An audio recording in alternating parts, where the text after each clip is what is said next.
Do not buy a house. A lot of people think that buying a house is an asset. Buying a house is not an asset, it is a liability. Hi guys, this video is for newlyweds. Are you newly married and you're looking to take control of your finances as a couple and trying to set yourselves up for success, set yourself up for a marriage that is good, or are you preparing for marriage? Listen, it's always good to prepare for marriage.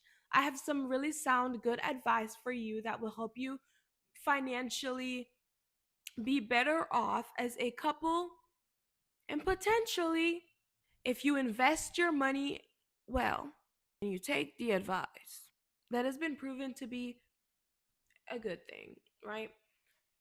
Advice that has been proven to be exceptionally wonderful and great for good financial stewardship and helping people to accumulate and compound in interest literally $500,000 to $1 million over a course of 40 to 60 years if you invest your money properly.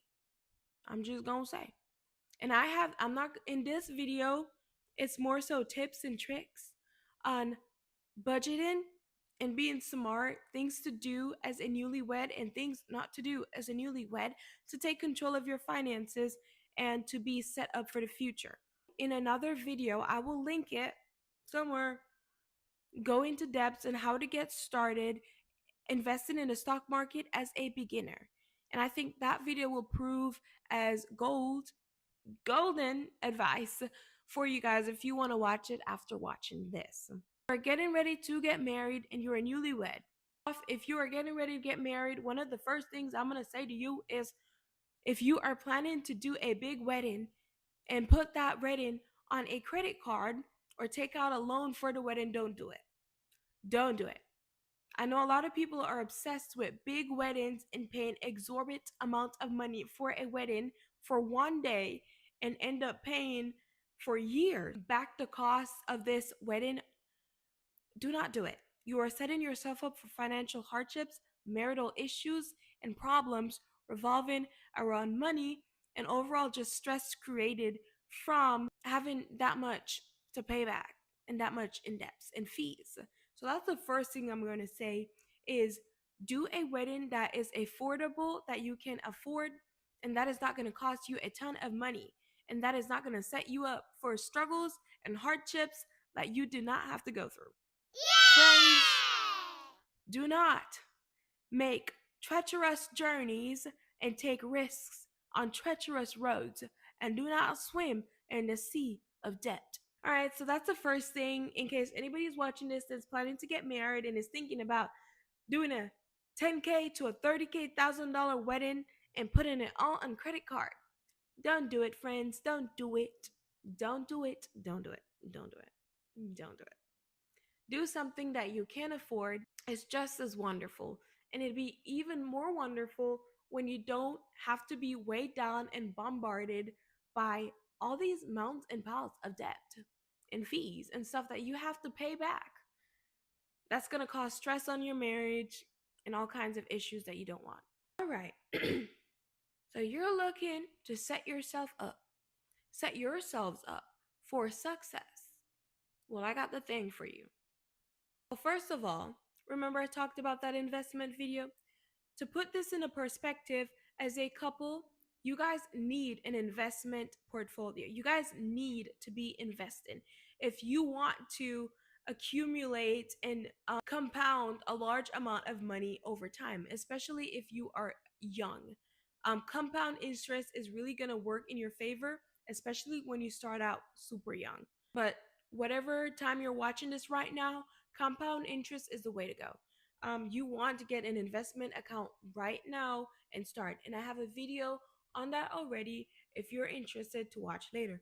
But that's the first thing I'm going to say. And to put it into perspective, $300 to $500 invested a month for 40 to 60 years will literally compound into over $1 million, 700 to $1 million, depending on if it's a 7 to 9% annual return rate. That's a lot of money. That's a lot of money. And that's the power of compound interest. All right. That's the first thing I'm going to say. All right. The number one tip I have for you guys is budget. You have to budget. You have to sit down together and come up with a budget. Write down all of your bills and your income and subtract your bills from your income and see what you have remaining. And what you have remaining is what you're going to use to A, set aside a portion of it and invest it. A larger portion goes to investments. A smaller portion you will save it. Put it into a savings account. It's always good to have a savings account in case there are emergencies.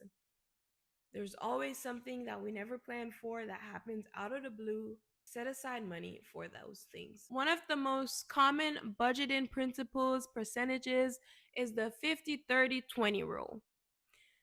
50% of your money that you make every month should go towards your needs, your expenses, the things that you actually have to spend money on every single month to keep going, to sustain your family, to put a roof over your guys' head, to put food on the table. Now, quick side note that I want to mention is a lot of people spend a lot more on groceries than they need to be spending simply because they just go to the grocery store and just start picking stuff up and putting it in the basket without actually creating a meal plan or a grocery list and actually just like prepping their meals and planning ahead of time. So, see if you could save money on groceries by A, spending less money on unnecessary groceries, shopping at affordable grocery stores, and not overspending on food. Don't overspend on food. The common principle is for the 50/30/20, 50% goes to needs, like I was saying, 30% goes to wants, and 20% to savings. I think that's ridiculous. 50% should go towards your needs, absolutely, your bills, all that stuff, 100%. Or some of us have more bills than they need to. Another side note I want to mention is if you have two incomes, you really shouldn't be struggling financially. With two incomes, if you're struggling financially and you're living paycheck to paycheck as a couple, already you're living above your means and you're doing something wrong.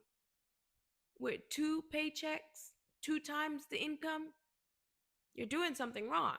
If you're living paycheck to paycheck with double the income. Okay? I'll get into that later. But I believe 30%, instead of it going towards wants and people just wasting their money on stuff that they want, that won't actually impact or improve their life in a significant amount of way, 5% goes to your wants, right? We'll take the other 25%, put it in an investment account. The 20% can go towards savings. Another rule of thumb, another good, I guess, percentage is 70% goes towards your needs, your bills, etc. 20% savings and investing, and the 10% debts and donations. Very commonly, a lot of Americans have a lot of debts, student loan debts, car payments, loan payments. Now, if you are a married couple and you have not bought a house yet, do not buy a house. Do not buy a house. A lot of people think that buying a house is an asset. Buying a house is not an asset, it is a liability. It is money that is leaving your bank account monthly that you will not get back. If you are buying a house, ensure that both your income combined, either both your income combined makes more than enough, and you will still have more than enough to pay for all the house payments and still be able to save a little bit and still be able to invest money monthly and still be able to cover all of your fees and payments. Don't get a house if it means that you're going to end up living paycheck to paycheck and you're not going to be able to afford it because it is above your means, and then your finances become extremely tight and extremely difficult because you're spending a whole lot more money than you're actually making, or it puts you in a position where you're unable to save money and you're unable to put any money into investments. When buying a house, it's very important to take into account that the house is not an investment and the house is not an asset.